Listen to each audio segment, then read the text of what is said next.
Eagle McMahon, a player who's had to get a lot of perspective over the course of the last year to 18 months, dealing with so many different injuries and so many setbacks. But when he's on, he's on. We didn't know for sure whether or not he would be on this week. And even he wasn't sure when we first spoke to him in his interview.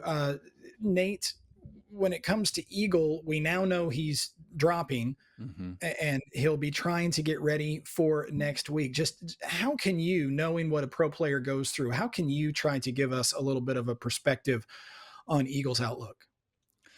Grant, I've always respected the way that Eagle looks at the disc golf tour and his career. I felt like he's kind of was the first player to really pick and choose what he wanted his tour to look like, and he realized that hey, his body is taking a toll from throwing 80-mile-per-hour backhand shots and 70-mile-per-hour forehand shots. And he said in his interview that you can relate it to a major league pitcher, and they have pitch counts, and they have team of people kind of watching the health of their arm. What's sad about this situation, Grant, is that this Eagle didn't pull because of the shoulder that he just had surgery on. He healed from that surgery. Everything's been going well. He's been throwing, feeling great, gave himself the green light to come out here a week early. And then he just had a weird accident reaching down for something in his car and pulled something in his back. So I have to imagine that Eagles kind of taken a little bit extra caution just because there's a major around the corner. So for the fans out there that saw that the Crush Boys, who are now back with the same sponsor in MVP, we're playing together for the first time in years on the featured card. It's sad that we're losing Eagle, but respect to him for putting his body first and putting the major next week first, Grant. We've got Eagle McMahon in his own words talking about his mindset. It definitely stinks being away from disc golf so long. So basically, I've been doing a lot of trying to figure out my body. Got the surgery, and that went very well.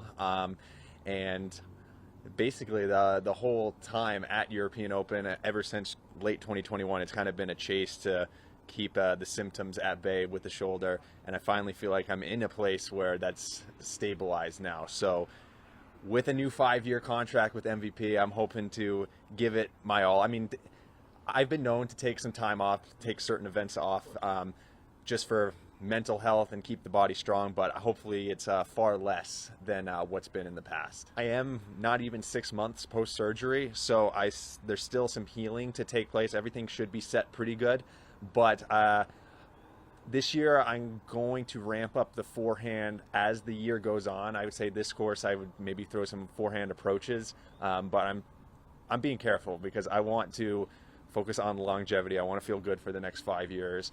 So easing in rather than going in, sprinting, throwing 500-foot forehands, that's a little too fast for me. But I think with a diligent routine, I feel like I'm going to be able to balance myself out pretty good.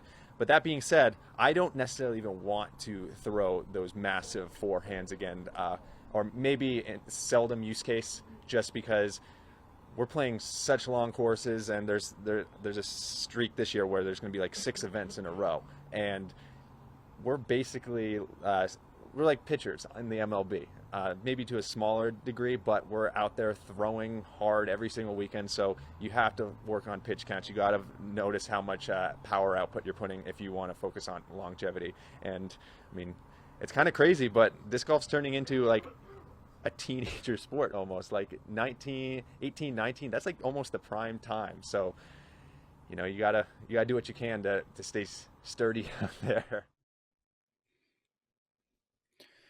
Nate, so much revealed in that few moments with Eagles, such a Mm-hmm. big picture mentality, everything from taking into consideration the obligations that he rightly has on behalf of his sponsors and Mm-hmm. wanting to balance those with having good health and good performances, right down to the intricacies of knowing what he wants to throw and even how often he wants to throw certain types of shots in order Mm-hmm. to preserve his health. It's very interesting to hear somebody so young Hmm. speaking in such grand terms. And you know what I took away from that interview, Grant, was that Eagle says that his forehand is coming back, and that's good news for all of us fans at home because there was a point where he could just break apart any course that they threw at him because when you throw 500 feet in both directions, there's not really much the designer can do. So really looking forward to seeing his distance forehand come back. And I can't disagree with him about disc golf, disc golfers really reaching their prime, in their late teenage years and, in their early 20s. I feel like there's a physical prime for the elasticity that's necessary to really compete week in and week out on the tour. I also feel like there's a period in the late 20s, early 30s where the mental side of things kind of reaches its peak. We've seen, many players, James Conrad, like Nate Sexton, Greg Barsby, like players like that, they played throughout their entirety of their 20s without winning at the top level, without winning, a major. And it wasn't until their mindset was in a better place that they were able to do it. So I agree with Eagle that this game seems like a young man's sport, but I also feel like it is still golf and that there are still going to always be players in their later years that are able to come back and compete out here on the tour.